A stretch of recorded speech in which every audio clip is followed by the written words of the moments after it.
சுண்டக்காய் சட்னி அரைக்கிறேன் பாருங்கள் எப்படின்னு. இதில் வந்து உளுந்து, வெங்காயம், சின்ன வெங்காயம், உளுந்து, மிளகா, பூண்டு, புளி போட்டிருக்கேன், போட்டு வறுத்துட்டேன். இப்போ இந்த சுண்டைக்காயை பாருங்களேன், நான் நல்லெண்ணெயில் போட்டு நல்லா வதக்குறேன். இந்த சுண்டைக்காயை நல்லா வதக்கணும். வதக்கிட்டு ஆற வச்சு அரைச்சிடணும்.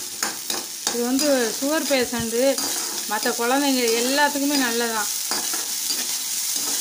அவ்வளோ இது வந்து நோய் எதிர்ப்பு சக்தி இதில் அதிகமாக இருக்கும். ப்ரோட்டீன் இது எல்லாம் நிறைய இருக்குது. முக்கியமாக சுகர் பேஷண்ட்டுக்கு ரொம்ப நல்லது. வயிற்றில் உள்ள பூச்சிலாம் செத்துருமா, நிறையா விட்டமின்ஸ் இருக்கான். அதனால் நீங்களும் இதை வந்து செஞ்சு சாப்பிடுங்க. நான் அரைச்சிட்டு உங்கள்கிட்ட காமிக்கிறேன் எப்படி சட்னி இருக்குன்னு பாருங்க.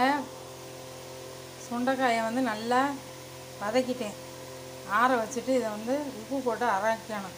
அரைச்சி தாளிச்சிட வேண்டியது. நமக்கு வந்து சுண்டைக்காய் சட்னி வந்து ரெடி.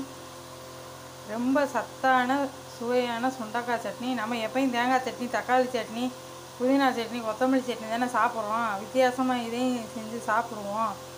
அது ரொம்ப உடம்புக்கு நல்லதுன்னு சொல்கிறாங்க. வாரத்துக்கு ஒரு தடவையாவது சாப்பிடணும் அப்படின்னு சொல்கிறாங்க.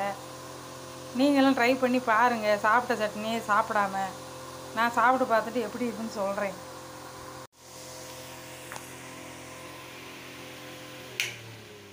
இப்போ இந்த சுண்டைக்காய் சட்னி ரெடி ஆயிடுச்சு. சூப்பராக இருக்குங்க. கசப்பே தெரியல, நல்லா இருக்குது. உங்களுக்கு தேவையான அளவு காஞ்ச மிளகாய், இது கடலப்பருப்பும் போடலாம், இது உளுந்தம்பருப்பும் போடலாம். எந்த பருப்பு வேணாலும் போட்டுக்கலாம். காஞ்ச மிளகா உங்களுக்கு தேவையான அளவு போட்டுக்கலாம். சுண்டைக்காய் நல்லா நல்லெண்ணெயில் வதக்கிடணும். கசப்பே இல்லைங்க, சூப்பராக இருக்குது. பருப்பு சட்னி மாதிரியே நல்லா இருக்குது. நீங்களும் ட்ரை பண்ணி பாருங்கள். ரொம்ப ரொம்ப இது உடம்புக்கு நல்லதான். வயிற்றில் உள்ள பாக்டீரியா, நல்ல பாக்டீரியாவெலாம் உருவாகுமா, கெட்ட பாக்டீரியாவை கொண்டுருமா. நல்லா பூச்சி அப்படி இருந்தாலும் செத்துருமா. வயிற்றில் பூச்சி கீச்சி இருந்தாலும் எதுனாலும் சுகர் பேஷண்ட்டுக்கெலாம் நல்லதான். இந்த சட்னியை செஞ்சு பாருங்கள். அப்புறம் அடிக்கடி செஞ்சு சாப்பிடுவீங்க. நான் செஞ்சு சாப்பிட்டேன், செம்மையாக இருந்துச்சு, சூப்பராக இருந்துச்சு. கொஞ்சம் கூட கசப்பு இல்லை.